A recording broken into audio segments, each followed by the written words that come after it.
Hello, everybody, and welcome to Converge 2025, the RoboHead User Conference and Streamlining Communications with Executives.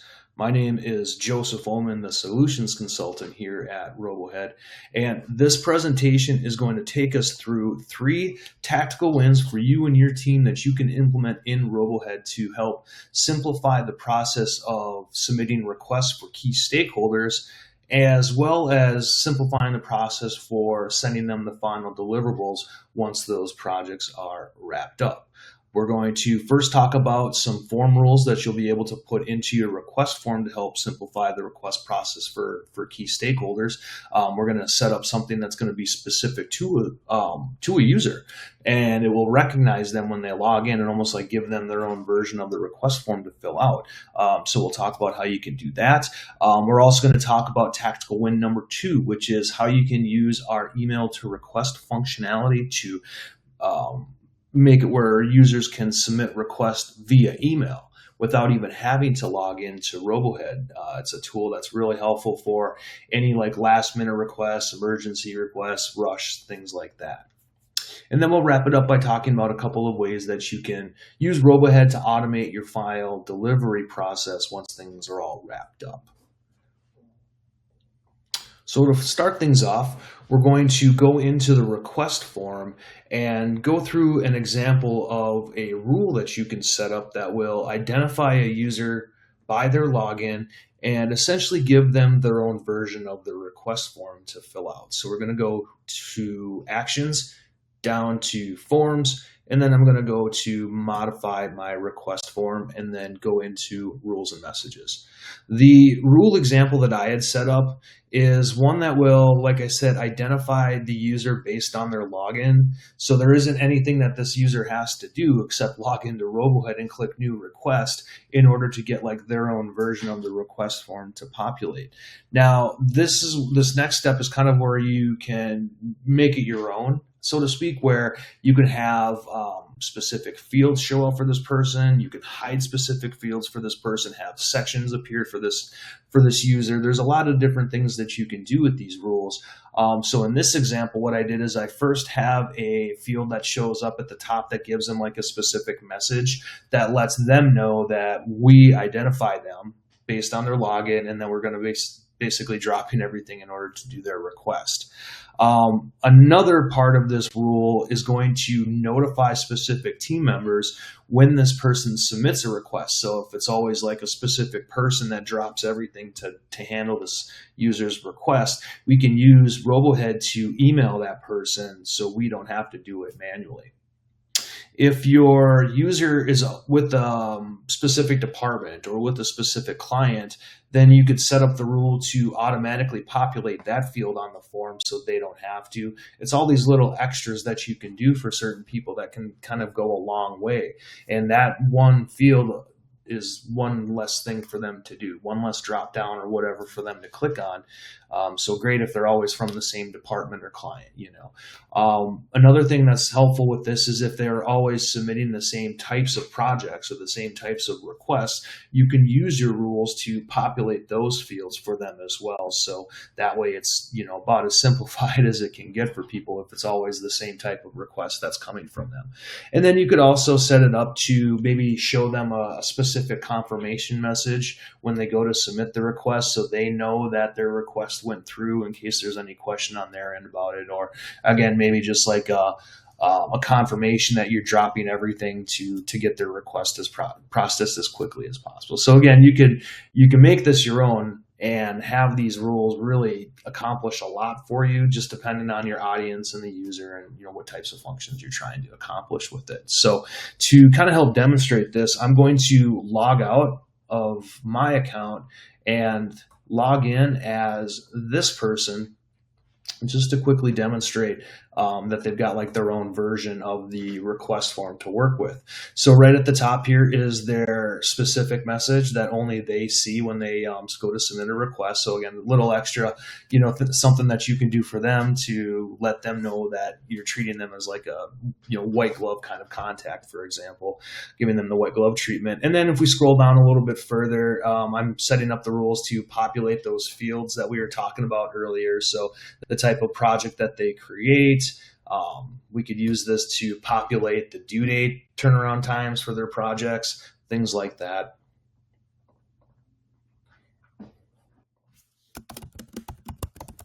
And then when we go to submit, it can then bring up that confirmation message that we want them to see, letting them know that we're dropping everything to get their request taken care of. All right, so the next thing that I wanted to go through is how you can enable RoboHead's email to request feature to make it where your requesters can submit a new project request without even having to log into RoboHead in the first place. It's kind of an interesting little feature that is helpful for emergency one-off types of situations, I think.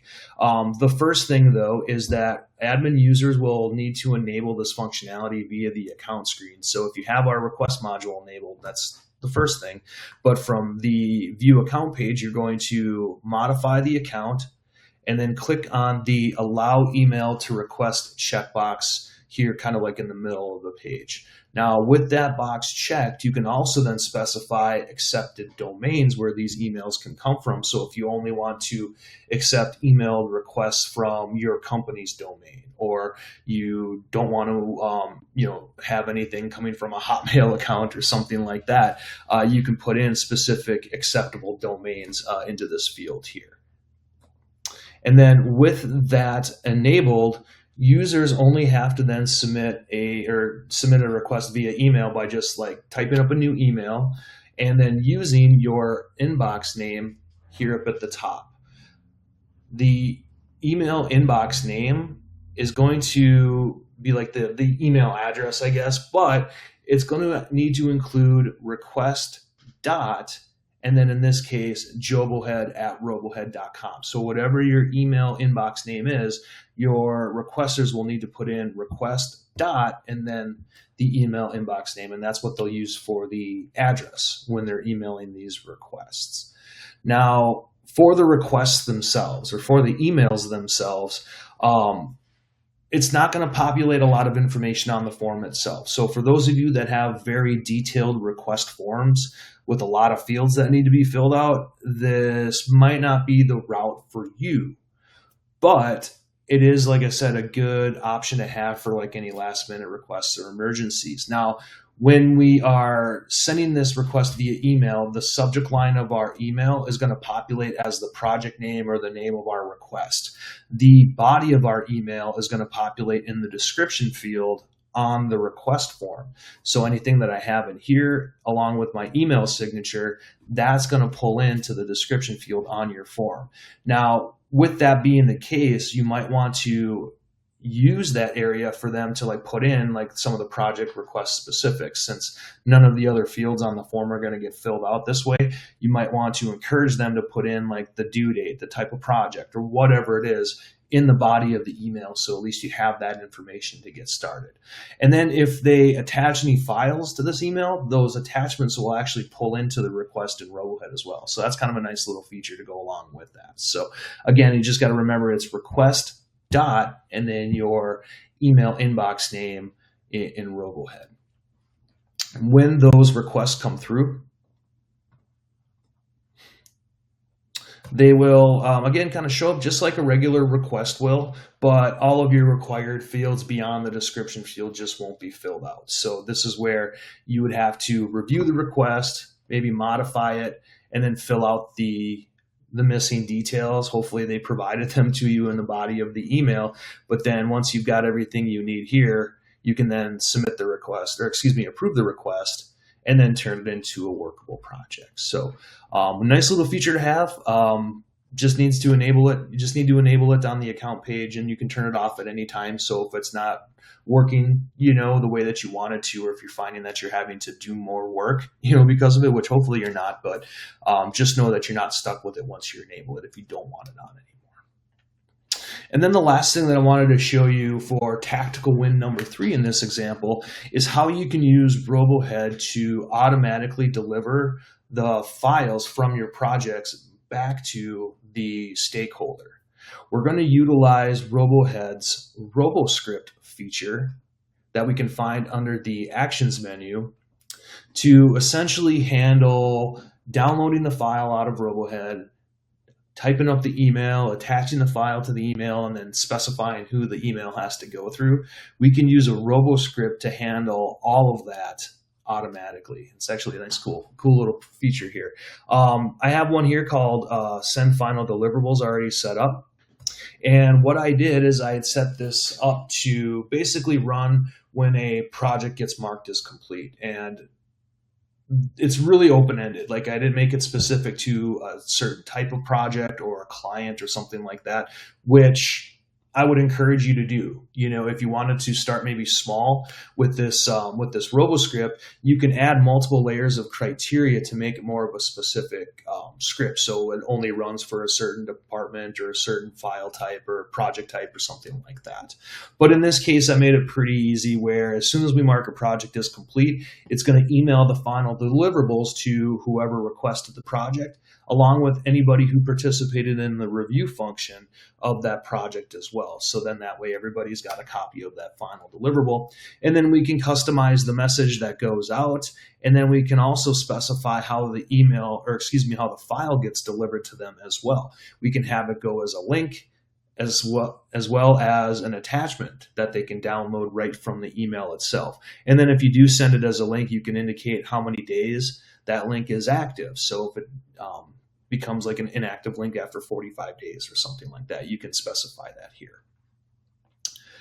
Another thing that you can use within RoboHead to help showcase the final deliverables to your stakeholders is our Portfolios tool. The Portfolios tool is almost like a slideshow in RoboHead. You basically specify what projects you want to include in your portfolio. So it could be like quarterly projects, or it could be projects for a specific client that you're working with, or a seasonal thing that it could be used in a lot of different ways. But it basically allows you to summarize the work that you've done for multiple projects all into one presentation. The slideshow allows you to customize the background colors of the slides, the borders, the metrics, those types of things. You've got a lot of options to like change the look and feel of these slideshow presentations. And once you have them set up, you can then use RoboHead to share them out with your stakeholders. And this is something sort of similar to what we saw with the RoboScript, where you can have the link to the portfolio expire after a certain amount of days or something like that. What's also cool is you can have these portfolios sent out on a specific day, as well as a specific time. So that way I don't have to remember to send this presentation to anybody. RoboHead will just basically do it for me. So some pretty cool functionality there. There is a decent amount of detail that goes into your portfolios that we have a training video set up that goes through all of it for you to review. So highly encourage you to check out that training video that you can find in the online help guide for more information on how you can create a portfolio and use those to showcase the work to your stakeholders. With that, I want to thank you all for your time. I hope you enjoy the rest of Converge 2025. Have a great rest of your day and have a great rest of your week. Thanks again, everybody.